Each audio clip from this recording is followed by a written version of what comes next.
Essa noite eu quero falar a respeito de liderança. E o tema dessa mensagem é Deus nos deu um líder. Nós vamos meditar em Josué, capítulo 1, do verso 1 até o verso 18. Nós poderíamos dividir esse trecho do capítulo 1 em duas partes. Bem simples. Nós vamos seguir, na verdade, o fluxo da narrativa. Tá? O livro de Josué é um livro de narrativas, são histórias. E todo mundo gosta de uma boa história, não é verdade? Do verso 1 ao verso 9, nós vamos ver que Deus fala com Josué. E do verso 10 ao 18, Josué fala com o povo. É simples, 2 movimentos só. Nós vamos ter 2 momentos aí nesses 18 versículos. Do verso 1 ao 9, Deus fala com Josué. Do verso 10 ao verso 18, Josué fala com o povo. O livro de Josué, ele é anterior ao livro de Juízes e de Ruth. O período em que Juízes e Ruth foram escritos é um período posterior a Josué, até mesmo na história do povo de Deus, mas ainda está dentro daquela história da tomada da terra, certo? Então Josué, Juízes e Ruth ainda está dentro desse escopo da tomada da terra, né? E da posse da herança que Deus tinha prometido ao seu servo Abraão e à sua descendência. Mas, apesar dessa diferença de datas e de autores também, porque quem escreveu Juízes e Ruth foi Samuel, e quem escreveu Josué foi Josué. Então tem diferença de autores também. Mas tem alguns contrastes que a gente poderia fazer nos livros, principalmente com Juízes, tá? Porque nós vemos, meus irmãos, que em Juízes não havia líder. Em Josué havia. Então a gente já começa a perceber como é o povo de Deus sem liderança. Porque Juízes é um livro majoritariamente em que as histórias que são descritas histórias nas quais a grande dificuldade do povo é falta de liderança. E não é porque Deus não poderia levantar liderança, é porque o povo se desviava. Então a ausência de liderança é muito forte em Juízes, já diferente em Josué. A gente já vai perceber isso no capítulo 1. Uma outra coisa é que em Juízes cada um fazia o que queria. Isso, inclusive, é dito em vários momentos do livro. Em Josué, não. Pelo menos no começo do livro, não. O povo está muito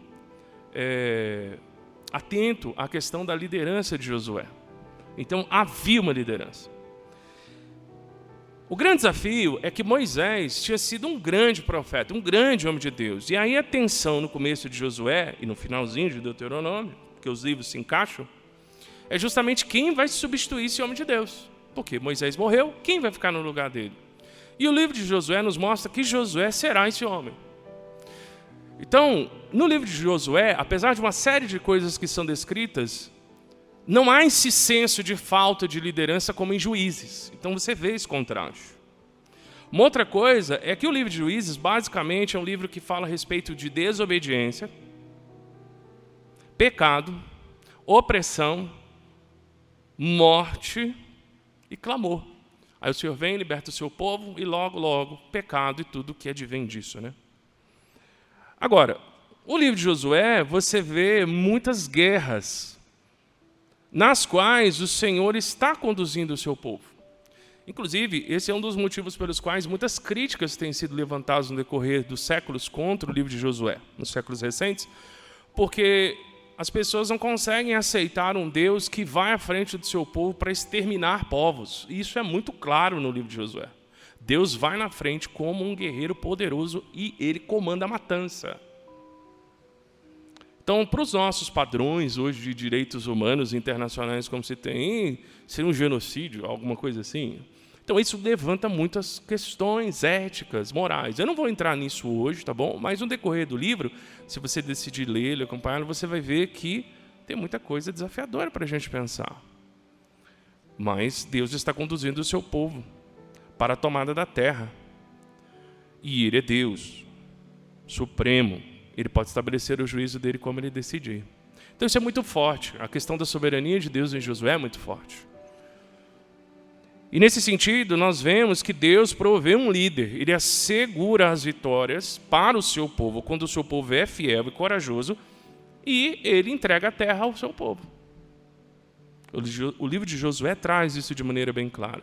Então aqui nós vemos o quê? Uma diferença prática também entre crer na palavra do Senhor. Em Josué, o povo não se desviou como em Juízes. Então, alguns contrastes que a gente vai notando, né?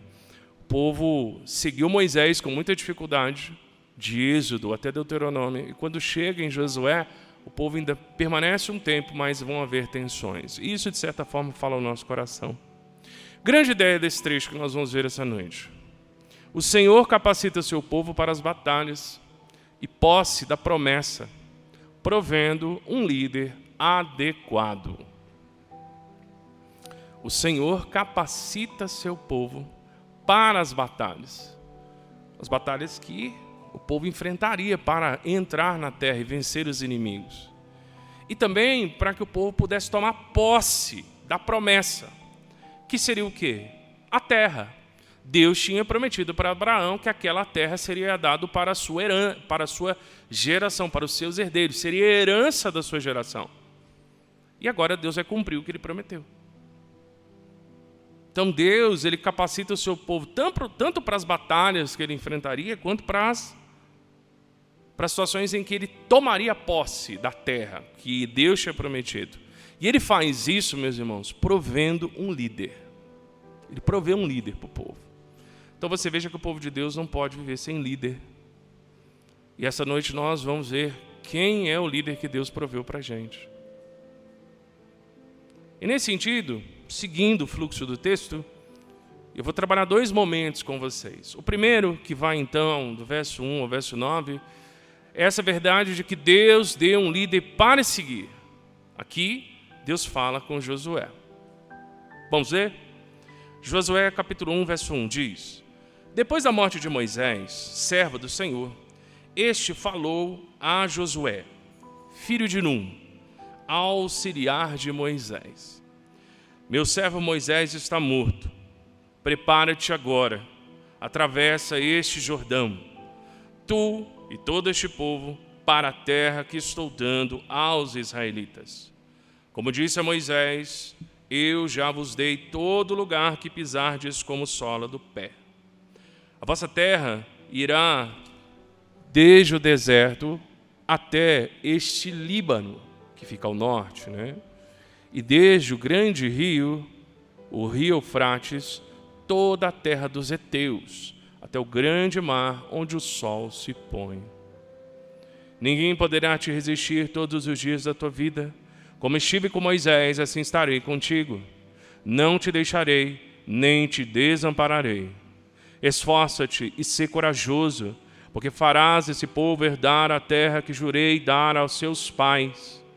Apenas esforça-te e sê corajoso, cuidando de obedecer a toda a lei que o meu servo Moisés te ordenou. Não te desvies dela, nem para a direita, nem para a esquerda. Assim serás bem-sucedido por onde quer que andares.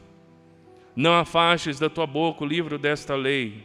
Antes, medita nele dia e noite, para que tenhas cuidado de obedecer a tudo que nele está escrito. Assim farás prosperar o teu caminho e serás bem-sucedido. Não te ordenei isso? Esforça-te e sê corajoso. Não tenhas medo, nem te assustes, porque o Senhor teu Deus está contigo por onde quer que andares.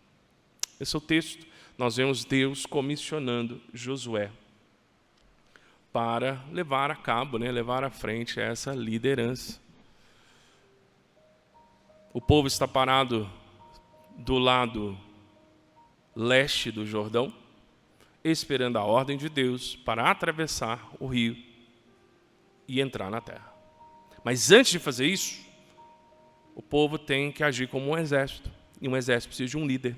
E Deus entrega esse líder. Antes de entregar esse líder ao povo, Deus chama esse líder. Ele convoca esse líder. E dá uma missão bem clara para ele, do que ele deve fazer. Então, essa primeira parte nós vemos Deus falando com Josué. E se você prestar atenção, meu irmão, minha irmã, já desde o começo aí do capítulo 1, existem alguns princípios que nós podemos aplicar nas nossas vidas, dando uma olhada. A primeira coisa diz respeito ao caráter de Josué. Josué, conforme o texto diz, ele foi auxiliar de Moisés. E dos 12 espias que entraram na terra para espiar e avaliar se a terra era boa, se realmente era daquele jeito que Deus tinha dito, ele, juntamente com Caleb, foram os 2 únicos que creram na promessa de Deus. Então, Josué não era perfeito, mas Josué sempre foi um homem íntegro, sempre foi um homem obediente à palavra de Deus, e sempre foi um homem que creu em Deus e na sua promessa. E é por causa disso que ele estava ao lado de Moisés. E é por causa disso que Deus, após Moisés morrer, chama este homem. Então você veja que para a liderança, Deus nunca chama desocupados. Sempre chama pessoas que estão envolvidas na obra de Deus, sempre chama pessoas que ouvem a Deus e caminham com Deus. Esse é um princípio eterno, sempre. E aí nós já podemos começar com essa primeira aplicação. Não deve estar em posição de liderança uma pessoa que não soube obedecer ou ser liderada. Não pode. É justamente esse um dos grandes problemas que Israel enfrentou. Quando homens rebeldes estiveram à frente da liderança do povo de Israel, o povo sofreu. Acabe, Saul, Manassés, Jeroboão, Roboão e tantos reis ímpios, tanto em Judá quanto no reino do norte, com as 10 tribos, tantos reis ímpios, ou até mesmo antes da divisão, como Saul, tantos reis ímpios que fizeram o povo gemer, reis desobedientes, rebeldes, que não deveriam estar nessa posição. Então, nós vemos, meus irmãos, que quando Deus vai chamar um substituto para ocupar o lugar de Moisés, porque Deus não deixa o seu povo sem liderança, ele não chama uma pessoa rebelde, ele chama uma pessoa obediente, que soube ser liberada, soube ser liderado. Então esse princípio já fica bem claro para a gente. Rebeldes não devem liderar. Sabe por quê? Porque rebeldes só obedecem a si mesmos. E pessoas assim não podem ficar em posição de liderança. Por quê? Porque elas não vão liderar para os seus liderados, ou para Deus, elas vão liderar para si, porque elas nunca obedeceram ninguém a não ser a si mesmos. E não foi o caso de Josué. Josué sempre foi um homem temente a Deus, obediente, que confiava na palavra do Senhor. E naquele momento em que o povo de Deus estava numa situação crucial, delicada, o povo não podia simplesmente dar marcha ré e voltar para o deserto. O povo não podia viver ali nas bordas do Rio Jordão. O povo não podia mandar alguém avisar lá para o faraó se tinha como eles voltarem. Só tinha uma opção. E lembrando, o livro de Josué, ele descreve um tempo na história do povo de Israel, pós-Números, em que Deus já tinha matado aquela geração que ficou no deserto 40 anos. Essa geração que está entrando é a geração que Deus permitiu entrar. Porque aquela que não creu e murmurou e reclamou e foi rebelde e desobediente, toda ela ficou no deserto. Os únicos que entraram foi Josué e sua família e Caleb e sua família. Dessa geração, só eles. Ninguém mais entrou. Porque aquela geração que tinha sido rebelde, ela já estava morta. E os mais jovens, né? Deus permite que os mais jovens naquele momento entrem. Por quê? Porque eles não colaboraram com toda aquela rebeldia que o povo teve. Então você veja que a vida dele já é um testemunho de integridade, pelo fato de que ele vai entrar na terra. Enquanto 99% da geração dele não vai.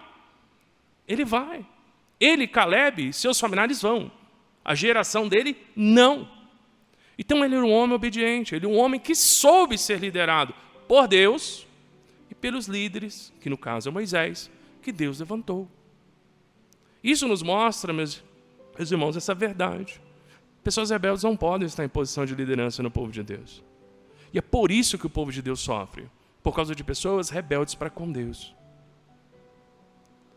Muitas das vezes, meus irmãos, quando o povo de Deus é liderado por pessoas rebeldes e que não sabem ser lideradas, o que acontece é que essas pessoas rebeldes estão caminhando para a morte e elas encaminham outras pessoas para a morte. É isso que acontece. Se você quiser dar uma olhada depois, eu não vou ler porque são vários capítulos, mas anota aí para você ler durante a semana. Números 11, Números 14 e Números 16. Lê esses 3 capítulos. Veja qual é o impacto de uma geração rebelde na vida das pessoas que estão dentro do povo de Deus. Então, portanto, a questão da integridade é muito importante em relação ao chamado para a liderança no povo de Deus. Uma outra coisa que nós podemos entender, meus irmãos, é que na liderança espiritual, mais importante do que as habilidades e aptidões de uma pessoa, no caso o líder, estão a fidelidade e o caráter. Isso, inclusive, no Novo Testamento. Em 1 Timóteo, capítulo 3, e Tito, capítulo 1, quando você vai dar uma olhada nos líderes que Deus chama para fazerem parte da liderança da igreja, você vai ver que só tem uma qualificação relacionada à habilidade, que é apto para ensinar. Isso é uma habilidade que pode ser aprendida, né? A gente pode aprender a ensinar. Mas todas as outras qualificações dizem respeito ao quê? Caráter. Caráter. Então, aqui eu não quero dizer que as habilidades não sejam importantes na liderança, elas são importantes. Inclusive, a igreja precisa buscar capacitar aqueles que servem no desenvolvimento dessas habilidades. É importante. Contudo, mais importante do que a habilidade é a fidelidade e o caráter. E muitas das vezes, a obra de Deus ela tem mais falta de caráter do que de pessoas. Sabia? Porque não adianta ter pessoas envolvidas na obra missionária, plantação de igrejas, liderança, se essas pessoas não têm caráter. Não adianta nada seminários formar pastores se esses pastores não têm caráter. Não adianta nada alguém liderar algum ministério se tem falta de caráter ou fidelidade. A habilidade é importante, mas a fidelidade e o caráter é mais importante do que isso. E se tem uma coisa que Josué tinha, é fidelidade e caráter. Então, na liderança, caráter e fidelidade é mais importante do que a habilidade. Até mesmo porque é mais fácil adquirir habilidade do que caráter e fidelidade. Bem mais. Ambos não são impossíveis, mas é mais desafiador. Nesse sentido, eu li essa frase do pastor Matthew Henry, que eu achei muito legal. Olha o que ele diz: aqueles que aprenderam a obedecer são os mais aptos para governar. Se tem uma coisa que o nosso país sofre hoje é de lideranças que não respeitam ninguém, a não ser eles mesmos. Eles não têm nenhum respeito pela lei. Eles não têm nenhum respeito pela justiça. Eles não têm nenhum apreço pelo que é certo, porque eles não têm caráter. E não são fiéis ao seu chamado, como líderes, né, do nosso povo ou da comunidade ao qual os colocou naquela posição. Então aqui nós vemos um princípio que serve para a liderança até de modo geral. Aqueles que aprenderam a obedecer são os mais aptos a governar. É porque nós somos governados por homens ímpios que o nosso povo sofre tanto. Até estávamos conversando, né? Tantas coisas desanimam hoje em dia. As tragédias que a gente ouve falar no nosso país, em grande parte por falta de líderes com caráter.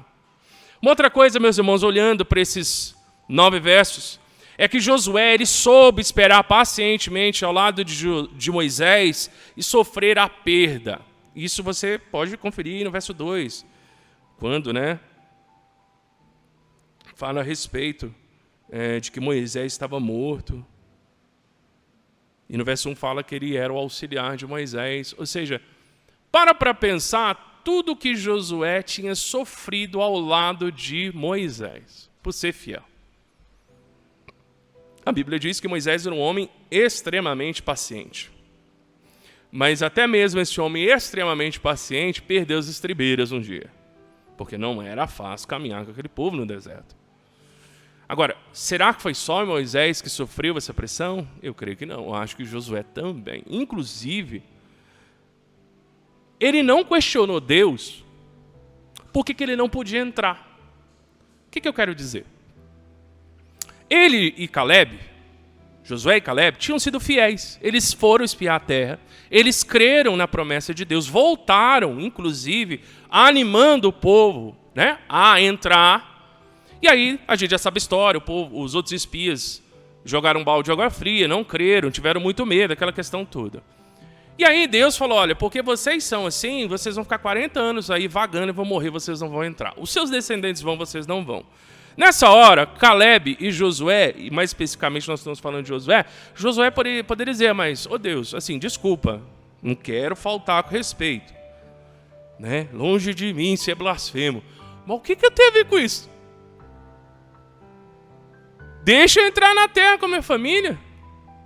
Eu voltei acreditando na tua promessa. Quem não acreditou foi esses 10 aqui. Eu não tenho nada a ver com isso. Inclusive Caleb, eu sei que está quieto aí, Caleb. Fala aí. Por que você vai ficar aqui 40 anos vagando no deserto, envelhecendo dia a dia, com a sua família, vagando num lugar que só tem areia, calor e frio, e a gente não fez nada? A gente não fez nada. O que Deus falou para a gente fazer, a gente fez. E a gente creu na promessa dele. Por que eu, minha família, não pode entrar? Não, Josué não faz isso, ele não dá um pio. Ele fica 40 anos com Moisés e o povo morrendo semana após semana. Tinha velório toda semana. Então eu imagino que quem cuidava disso trabalhava bastante. Toda semana, num lugar que não tinha nem um parapeitozinho para você esconder no velório, era só sol durante o dia. Apesar que Deus era uma coluna, né, de nuvem lá que fazia uma sombra, mas enfim. Ele aguentou caladinho e ficou do lado de Moisés até que Moisés morreu. E aí Deus chamou ele e mandou, conforme nós estamos vendo, ele fazer o que tinha que ser feito. Então, o que isso nos mostra, meus irmãos? Nos mostra que a paciência é uma característica de bons líderes. Paciência. Eu não estou dizendo que ele pagou o pato pelos outros, mas ele não questionou Deus. Ele esteve aonde Deus o colocou durante esse tempo. E aguardou. E quando Deus tinha para ele uma missão, ele estava apto. E tudo isso em decorrência da paciência. Meus irmãos, liderar não é sobre dar ordens, mas sobre assumir responsabilidades. A nossa cultura acha que ser chefe é mandar as pessoas. Muito pelo contrário. Bons líderes não mandam, capacitam. E assumem as responsabilidades disso. Então, quando as coisas saem mal, os líderes não falam, olha, não tem nada a ver com isso, é ele. Síndrome de Adão, né? Não. O líder fala, pois não. Ele assume a responsabilidade e depois ele chama as pessoas que ele lidera e dá a direção. Porque liderar não é dar ordem. Liderar é assumir responsabilidade. Isso é uma grande carência que o povo de Deus tem. Líderes que assumam responsabilidade. Porque o nosso ego, muitas das vezes, ele quer estar à frente. Mas estar à frente não nos ajuda necessariamente a assumir responsabilidade. Só infla ego. Assumir responsabilidade é, estando à frente ou não, estando à frente ou nos batizores, em momentos fáceis ou difíceis, nós arcamos com as consequências da liderança. Por isso que, geralmente, quando está na liderança, os cabelos vão branqueando. Eu acho que Moisés não devia ter mais nenhum cabelo escurinho. Tá bom? Ou vai branqueando a barba, né? Enfim. Acontece isso. Olha o que o Warren Wiersbe diz. Os líderes devem saber não apenas como obter vitórias, mas também como aceitar derrotas. E teve situações em que Josué teve que esperar. Mas a gente tem aquele conceito, né? Ah, não, eu não aceito. Ah, não, tem que ser do meu jeito. Ah, não, aqui quem manda sou eu. Isso não é liderança. Isso não é um princípio de liderança. Inclusive, bons líderes seculares que nem creem na Bíblia sabem que esse tipo de postura não é correta e não é eficiente também. Um outro princípio que nós podemos tirar, meus irmãos, os momentos de transição na liderança são ocasiões de instabilidade potencial, ou seja, tudo muito instável. E desastres para a segurança de qualquer grupo. Um momento extremamente delicado é o momento de transição. Todo lugar, seja numa empresa, numa instituição, você veja, o nosso país está sempre em momentos de transição, né? E sempre em crises, não é assim? A eleição foi ano retrasado, ganhou ano passado, não é isso? E nós ainda estamos em instabilidades, sempre. Na política, sim, empresas são assim, igrejas também são assim. Então, é muito delicada essa questão da transição. Por isso que o povo de Deus precisa estar atento para que quem Deus coloca à frente seja a pessoa que Deus está direcionando, porque senão é um momento muito sensível para errar. Muito sensível.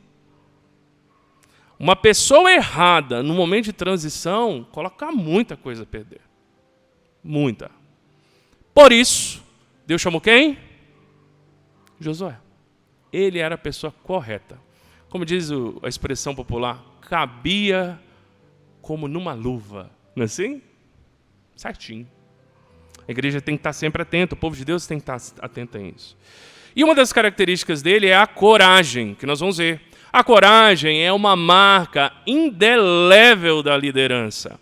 Dá uma olhada no verso 6, no verso 7 e no verso 9. Há uma palavra que Deus fala para Josué 3 vezes nesse trecho. Verso 6, verso 7 e verso 9. Olha aí. Já percebeu? Esforça-te e ser corajoso. Ele fala isso nesses 3 versículos. Ele fala 3 vezes isso. Bom, a gente poderia tirar muitas conclusões disso. Primeiro, a bucha era grande, então Deus já estava falando 3 vezes. Não, brincadeira. Além disso, é o fato de que ele sabia que se Josué não tivesse uma postura de coragem, ele não ia dar conta. Não ia, não. Não tem como. Então a coragem ela é uma marca indelével da liderança. E lembrando, que às vezes a gente acha que coragem é a pessoa que sai explodindo, levando as coisas todas no peito, e fala alto, e manda. Não tem nada a ver isso. Nada a ver. Inclusive numa guerra, se uma pessoa sair assim, ela é a primeira a tomar um tiro na cara. Sabia? Numa guerra a pessoa tem que usar a cabeça. Senão ela morre, ela não dura nem 1 minuto. Pum, acabou.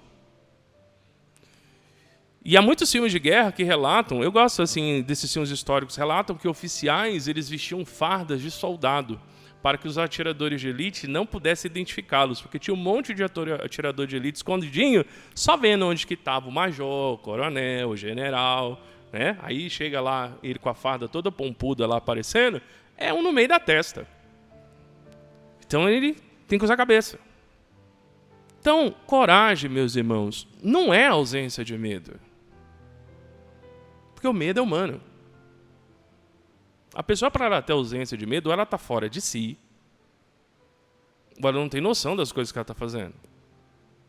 O medo é humano. Coragem é a firmeza de propósito. Então, a pessoa, ela sabe que ela pode se prejudicar. Ela está ciente disso. Mas, mesmo assim, ela faz o que tem que ser feito. Isso é coragem. Josué, se tinha alguém que tinha ciência do que estava para acontecer, é ele. Mas mesmo assim, ele teve firmeza de propósito. Então, liderança requer coragem. E a coragem não é a ausência de medo. É a firmeza de propósito. Para o servo de Deus, a coragem é uma expressão da fé. Sabia? No povo de Deus, coragem é fé. Inclusive, isso é bíblico, né? Nós vemos aí trechos da palavra de Deus que mostram isso pra gente. Inclusive, Apocalipse nos lembra, nessa referência que está aí, que inclusive está esquisitinho, mas é Apocalipse, tá bom? Que você está vendo, ó. Apocalipse 21:8 e Hebreus 11:6. Hebreus 11:6 diz que sem fé é impossível agradar a Deus. E Apocalipse 21:6 nos lembra, meus irmãos, que os tímidos ou os covardes eles não herdarão o reino de Deus. Os covardes não herdarão o reino de Deus. Não é fácil ter coragem, é desafiador, sem dúvida. Mas uma vida de covardia espiritual é a nossa falência. Os líderes de Deus são chamados e capacitados por Deus, meus irmãos. Eles, na verdade, eles funcionam aqui em Josué, no caso Josué, e outros líderes que a gente vai ver. Eles são oficiais subalternos do grande general, que é o Senhor dos Exércitos. Então existe o rei principal, que é o Senhor, existe aquele que ele comissiona. Tinha sido Moisés, agora vai ser Josué. Então foi Deus quem chamou Josué. É Deus quem comissiona Josué. É Deus quem capacita Josué. Então quem deve liderar, coordenar o povo de Deus é aquele a quem o Senhor chamou. Meus irmãos, a igreja não é chamada a um campo de batalha físico. A nossa batalha, conforme Efésios diz, é espiritual. E nem por causa disso é menos violenta ou prejudicial. A batalha espiritual, em muitos aspectos, é mais violenta. Porque são inimigos que não estamos vendo, que são sutis, que não dormem.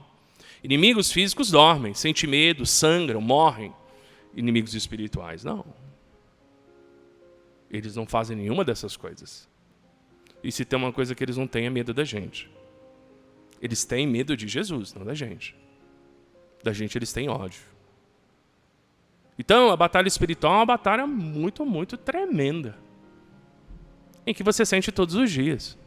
Quer você perceba ou não, está lá. E nessa batalha, nós temos um líder? Temos. Nós temos um Josué. Nós temos alguém que o Senhor chamou para conduzir o seu povo. E nós sabemos quem é. Inclusive, eu não sei se você sabe, o nome Josué, José e Jesus são nomes similares no hebraico. Então é interessante notar isso, né? De certa forma, Jesus é o nosso Josué. Eu sei que vai ficar o trocadilho, você talvez vai ficar confundindo Jesus com Josué, mas a verdade é essa, Jesus é o nosso Josué. E nessa batalha, em que nós somos chamados a travar todos os dias, Jesus Cristo é o líder que o Senhor nos deu para nos guiar nessa batalha espiritual e assegurar a vitória. Então, da mesma maneira que Deus chamou Josué, Deus chamou o seu filho. E da mesma maneira que ele envia Josué à frente do seu povo, ele enviou o seu filho para remir o seu povo. E porque ele foi fiel em todas as coisas e ressuscitou, e a ele foi dada autoridade sobre os céus e a terra, hoje ele governa sobre o povo de Deus e sobre toda a criação. Então ele é o nosso Josué. E durante todo o livro de Josué, eu quero convidar você a ver Jesus como o nosso Josué. Aquele que vai à frente conduzindo o povo de Deus nas batalhas espirituais e vai assegurando que o povo possa desfrutar do descanso que o Senhor prometeu a ele, que é a nossa herança espiritual, e possa também desfrutar da presença de Deus, porque Canaã é o local onde Deus se fará presente. Nós temos uma Canaã espiritual. Nós vamos falar daqui a pouco sobre isso, mas olhando esse texto, nos leva a Cristo, nos lembrando que Ele é esse líder que Deus nos deu, o Senhor nos deu, para nos guiar nessa batalha espiritual diária e para assegurar que nós venceremos, porque Cristo venceu. Se fosse uma luta em que nós não tivéssemos um Josué, nós iríamos sucumbir, nós seríamos destruídos pelos nossos inimigos. Meus irmãos, é como Lutero certa vez diz, que quando ele foi chamado à presença do imperador na época, para se retratar dos seus escritos, ele dizia que a sensação dele, quando ele chegou na cidade lá em que ele compareceu, é que como se todos os telhados da cidade estivessem repletas de demônios. E a sensação que ele tinha é como se o próprio Satanás pudesse ou quisesse o engolir vivo. De certa forma, isso só não acontece porque o nosso Josué, Jesus Cristo, está à frente e ele assegura a vitória. Porque senão Satanás iria nos engolir vivos e provavelmente nenhum de nós iria ver o sol nascer essa noite. Sem sombra de dúvidas. Satanás só não nos mata porque Cristo venceu. E por isso nós temos esperança. A guerra é tremenda, mas o nosso líder é maior. Seguindo o fluido do texto, meus irmãos, nós vamos ver agora essa verdade que o texto nos traz, de que Deus nos deu um líder para conduzir. Então, primeiro, Deus deu um líder para o povo seguir. E agora esse líder vai conduzir. Josué fala ao povo do verso 10 até o verso 18. Quero convidar você a me acompanhar. Aqui nós lemos: Então Josué deu esta ordem aos oficiais do povo: Passai pelo meio do acampamento e ordenai ao povo: Preparai o vosso mantimento, porque em 3 dias atravessareis este Jordão, a fim de que entreis na terra que o Senhor vosso Deus vos dá por herança, para que dela tomeis posse. E Josué disse aos Rubenitas, aos Gaditas e à meia tribo de Manassés. Aqui era uma tribo auxiliar, não eram as principais. Eles ficariam para além do Jordão, mas eles estavam junto ali com as tribos, as 12 tribos. Verso 13: Lembrai-vos da palavra que Moisés, servo do Senhor, vos ordenou. O Senhor vosso Deus vos dá descanso e vos dá esta terra. As mulheres, as crianças e o gado que pertence a vós deve ficar na terra que Moisés vos deu deste lado do Jordão. Então vocês vão ficar desse cantinho, não vão atravessar a cerca, tá bom? Mas vós, todos os guerreiros, passareis armados adiante de vossos irmãos e os ajudareis. Ou seja, vocês não vão entrar na terra de Canaã, vocês vão ficar desse lado. Mas, para que vocês fiquem aqui, vocês vão ter que ajudar os seus irmãos nas batalhas. Até que o Senhor tenha dado descanso a vossos irmãos, assim como deu a vós, e eles também tenham possuído a terra que o Senhor vosso Deus lhes dá. Então voltareis para a terra da vossa herança e dela tomareis posse, terra que Moisés, servo do Senhor, vos deu além do Jordão, onde o sol se põe. Então eles responderam a Josué. Olha aqui agora a resposta deles a Josué: Faremos tudo o que ordenastes, e iremos para onde quer que nos enviares. Assim como em todo ouvimos a Moisés, também ouviremos a ti. Apenas o Senhor teu Deus seja contigo, como foi com Moisés. Quem se rebelar contra as tuas ordens e não atender às tuas palavras em tudo quanto lhe ordenares, será morto. Apenas esforça-te e sê corajoso. Então você veja que até mesmo essas tribos encorajaram a Josué.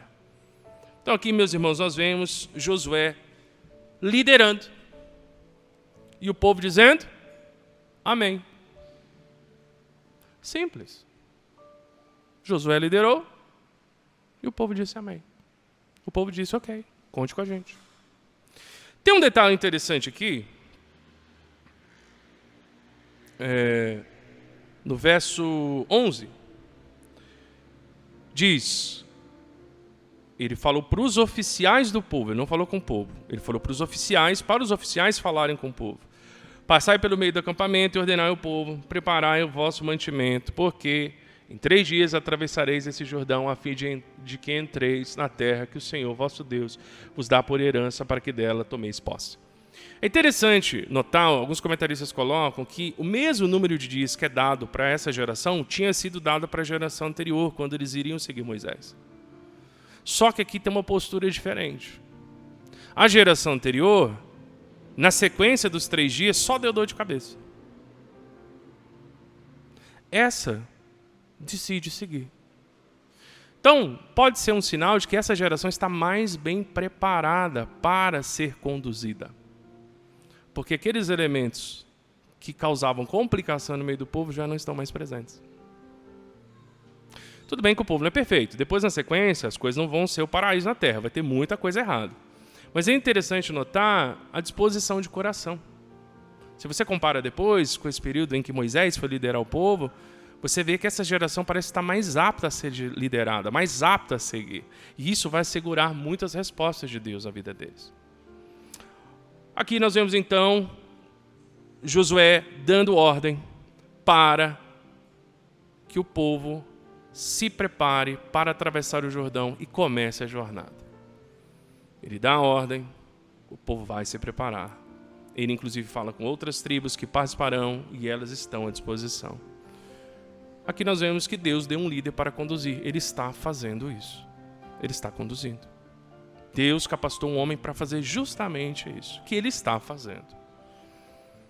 Algumas aplicações para a gente. Primeiro, meus irmãos, o descanso do Senhor não é a ausência de batalhas. Eles vão entrar na terra de Canaã para obter o descanso. Só que esse descanso não é um descanso de não fazer nada. Muito pelo contrário, a terra do descanso é guerra todo dia. Tá? Seguindo Josué, vocês vão ver. É só batalha. Então o descanso que Deus está dizendo aqui não é ficar com os dois pés para cima no sofá.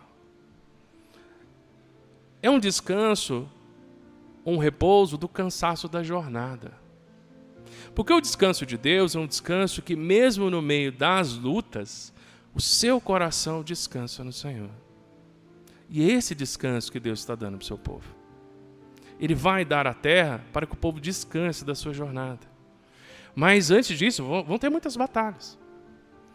Então o descanso de Deus na vida do povo de Deus não é necessariamente a ausência de batalhas, mas esse reparo do cansaço da jornada.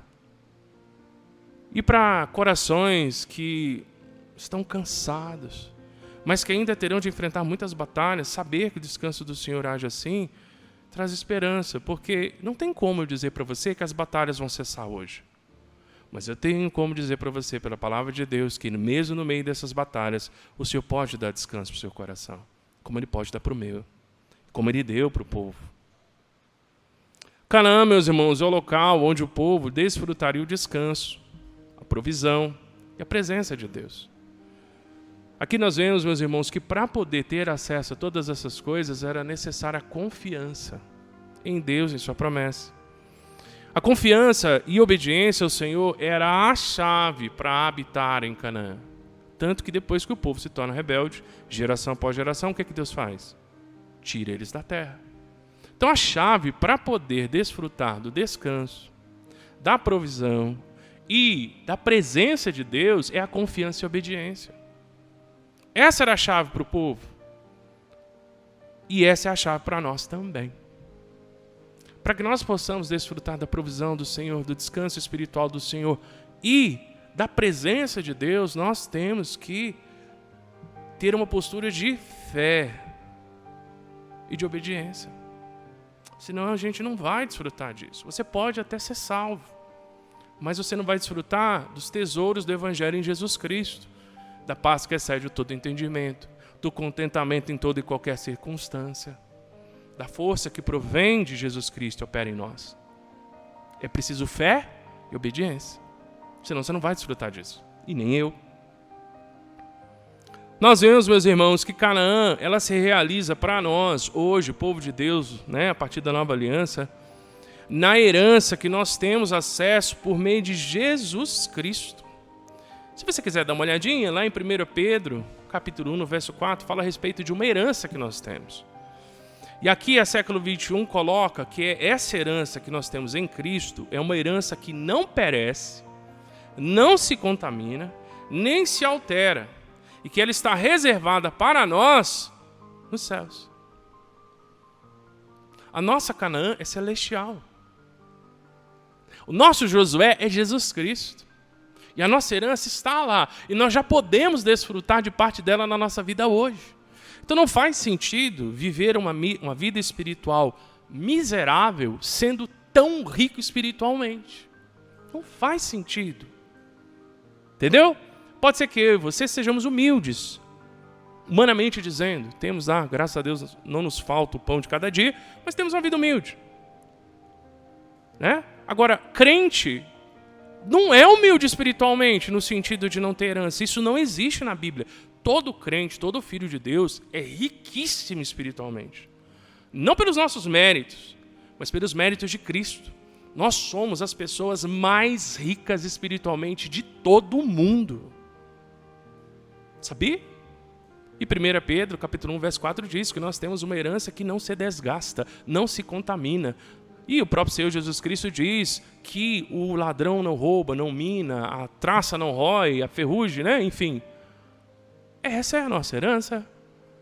E por que muitas das vezes nós vivemos vidas espirituais tão pobres, sendo tão ricos? A falta da chave para poder abrir esse baú do tesouro espiritual e poder desfrutar disso. Que é o quê? Confiança e obediência. Nós somos ricos espiritualmente, muito, de uma maneira que nem dá para explicar. Porque o tesouro que Cristo obteve por sua fidelidade ao Pai é imensurável. Imensurável. A liderança do povo de Deus, ela deve ser reconhecida pelo povo de Deus. É algo que nós vemos aqui também. Eles reconhecem a liderança de Josué. Então não é uma liderança autoproclamada, né? Josué não chegou dando um tapa na mesa e falando assim, quem manda nesse negócio aqui sou eu. Porque eu que fiquei andando com Moisés. Aqui ninguém andou com Moisés igual eu andei. Os que eram da minha época morreu tudo, só tem Caleb. Mas mesmo assim quem estava do lado de Moisés era eu, não era Caleb. Certo? Então aqui quem manda sou eu e acabou. Ele não fez isso. De forma alguma. Foi Deus quem chamou Josué. Então não existe esse negócio de liderança no povo de Deus autoproclamada. É Deus quem chama. E é o povo que reconhece. É o povo de Deus que reconhece a liderança que Deus chamou. E nós temos que estar atentos a isso. Porque no povo de Deus, a não ser em questões relacionadas a assuntos administrativos, algumas decisões de cunho material na igreja, que a igreja tem sim sua participação, mas espiritualmente não existe democracia na igreja. Não é o povo que elege o líder de Deus. O povo reconhece o líder de Deus. E a igreja precisa estar atenta a isso, porque nós somos o povo de Deus. Você veja que hoje muitas igrejas constroem um Jesus, o seu Josué, genérico, que se encaixa dentro das provisões e desejos que eles têm. Mas nós vemos nesse texto que o povo, as tribos não fizeram isso com Josué. Eles ouviram Josué, eles acataram a liderança de Josué. E a igreja de Cristo deve acatar a liderança de Cristo. Porque Cristo é o nosso líder.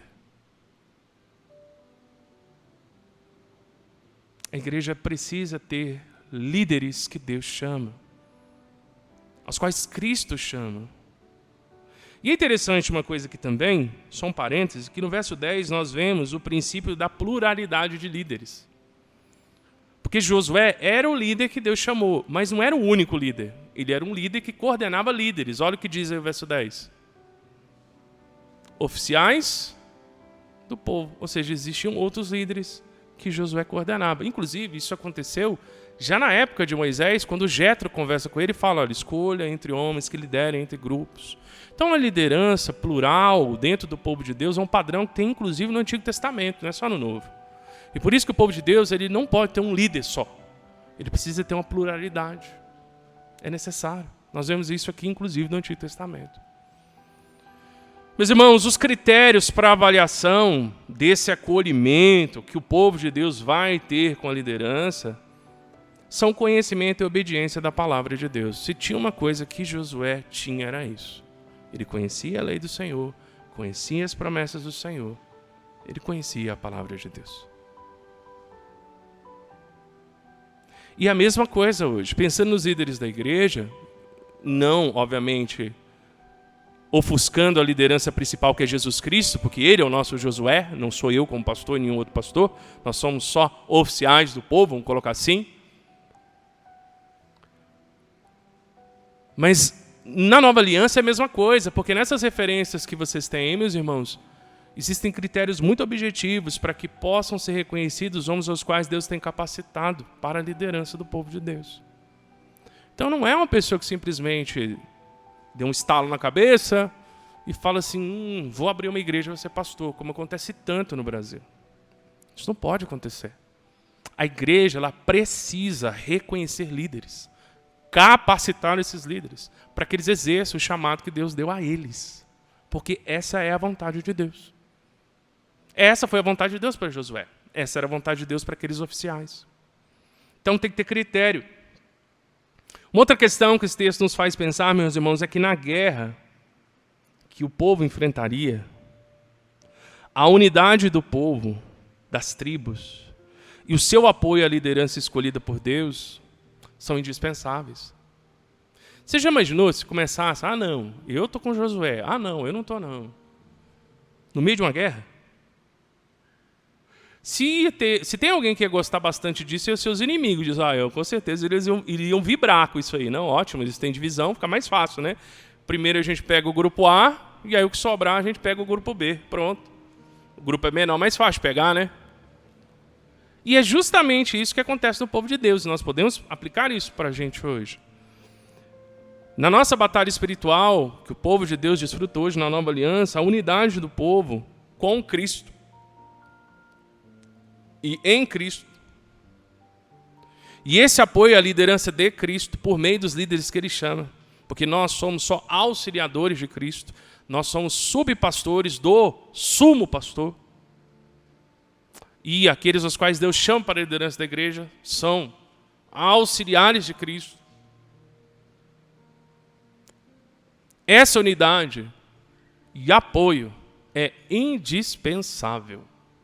Por um princípio muito simples, que o próprio Senhor Jesus Cristo, inclusive, falou para os fariseus quando eles acusaram Ele de ter demônios e executar milagres pelo poder de Satanás. Ele mesmo disse, mas se eu expulso os demônios pelo poder de Satanás, o reino dos demônios então vai sucumbir, porque todo reino dividido entre si há de acabar. O próprio Senhor Jesus diz isso. Então, em situação de guerra, como é a que o povo de Deus enfrentou em Josué e enfrenta hoje, guerras diferentes, mas ainda assim o contexto de guerra, nenhum exército dividido pode sobreviver, meus irmãos. Nenhum. Dá uma olhada depois, no decorrer da semana, em 1 Coríntios capítulo 3. Veja o que Paulo está falando para aquela igreja em Corinto. O problema que as divisões estão causando naquela igreja. Nenhum exército pode sobreviver se estiver dividido. Numa guerra, não. Impossível. E se tem uma das coisas que os inimigos fazem, é criar divisão entre aliados em guerra. Porque eles conseguem dissipar a força. E aí eles conseguem destruir seus inimigos. Então, quando a gente divide as forças do povo de Deus, nós seremos os primeiros a morrer. Porque o inimigo quer destruir a gente. Então, quando nós dividimos o esforço entre o povo de Deus, nós estamos colocando o nosso pescoço no fio do machado de Satanás, para que ele venha e dê cabo da nossa vida. Por isso que o povo de Deus precisa zelar pela unidade. Numa situação em que eles estavam na beira do rio, já para atravessar o Jordão, entrar na terra, e, como diz, né, o bicho ia pegar. Você imaginou eles divididos? Não ia dar certo. Não ia dar certo. A liderança ela funciona como esse ponto de unidade. Meus irmãos, uma última coisa que eu achei muito interessante. Está no finalzinho do verso 17. Aqui nós vemos, meus irmãos, que os oficiais do povo, aí nesse caso das tribos, né, que ele está falando, não aqueles do verso 10, mas das tribos, eles encorajaram Josué orando por ele. Olha o que diz aí no verso 17. Apenas o Senhor teu Deus seja contigo como foi com Moisés. Às vezes a gente lê isso como uma declaração, né? Mas é uma declaração que está falando para quem? Não está falando só para Josué, está falando para Deus. Eles estão falando isso para Josué, mas desejando que Deus seja com ele. É uma oração indireta. É um desejo, um anseio para que Deus seja com ele. Para que Deus capacite ele. Para que Deus esteja com ele. E é interessante porque uma coisa que esse texto nos fez pensar é isso. Como encorajador quando líderes oram por líderes, ou até mesmo a igreja ora por líderes. Meus irmãos, liderar exige tanto da oração quanto da ação. A liderança ela necessita tanto da oração quanto da ação. Nós estamos buscando outra terra, meus irmãos. A nossa Canaã é espiritual. Conforme Hebreus 4 diz, ainda resta um descanso para o povo de Deus. Ainda resta um descanso. E nesse sentido, Jesus Cristo é o líder que o Senhor nos deu para nos guiar e introduzir ao local de desfrute e descanso. É Jesus que nos leva para o local no qual nós vamos poder desfrutar da herança espiritual. É só por meio de Jesus que nós podemos ter acesso aos tesouros da graça de Deus. É só por meio de Jesus que nós temos acesso às bênçãos do Senhor. É Ele quem nos conduz para esse local de descanso. É Ele quem produz em nossos corações o desfrute desses prazeres, dessas bênçãos. Se nós não tivermos esse líder, nós não entraremos nesse local de descanso. Nós não desfrutaremos dessas bênçãos. Nós ficaremos herdeiros de todos os bens e riquezas e tesouros espirituais a serem desfrutados na beira do Rio Jordão, só olhando e pensando, como seria bom se eu pudesse desfrutar disso. Sem líder nós vamos ficar assim, tendo acesso a tantas coisas maravilhosas por meio de Jesus. Qual o convite então que Ele nos faz essa noite? Sigamos a Ele. Vamos após Ele. Ele vai à frente. O povo dele vai atrás. Seguindo em obediência e confiança as palavras dele. Jesus Cristo, o nosso líder que Deus nos deu.